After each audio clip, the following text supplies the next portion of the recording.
ഭാര്യയുടെ വില അറിയണമെങ്കിൽ ഇപ്പൊ നമുക്ക് തോന്നും അവള് പോയാ പോട്ടെ, എനിക്ക് ആരോഗ്യമുണ്ട്, സൗന്ദര്യമുണ്ട്, എന്റെ മുഖം വല്ലാതെ ഒന്നും ചുളുങ്ങിയിട്ടില്ല, വേറെ കെട്ടാമല്ലോ. ഇതെല്ലാം നഷ്ടപ്പെട്ടു പോകും. ഈ യുവത്വം പോകും, കറുത്ത താടിയും മുടിയും പോകും, ചുക്കിച്ചുളഞ്ഞ് മുതുകത്തൊരു കൂനുമായിട്ട് വടിയിൽ താങ്ങി നടക്കേണ്ടി വരുന്നൊരു കാലഘട്ടം കടന്നു വരും. അന്ന് കോരിത്തരാൻ നമ്മുടെ ഉമ്മായും ബാപ്പായും ഒന്നും കാണൂല, അവരാറടി മണ്ണിന്റെ ഉള്ളിലായിരിക്കും. നമ്മൾ പൊന്നുപോലെ വളർത്തിയ നമ്മുടെ മക്കൾ അവരുടെ ജോലി തിരക്കുകളിലായിരിക്കും.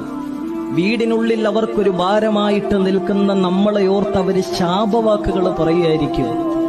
അന്ന് നമ്മുടെ അരികിലോട്ട് വയ്യാത്ത കാലും കയ്യുമായിട്ട് 2, 3, 4 മക്കളെ പ്രസവിച്ച വയറും അത് മുഖാന്തരം അനുഭവിക്കുന്ന ബുദ്ധിമുട്ടുകളുമായിട്ട് നമുക്കൊരു നേരത്തെ ഭക്ഷണം തരാൻ നമ്മുടെ അരികിലോട്ട് വരാൻ നമ്മുടെ ഭാര്യ മാത്രമേ ഉണ്ടാവുകയുള്ളൂ.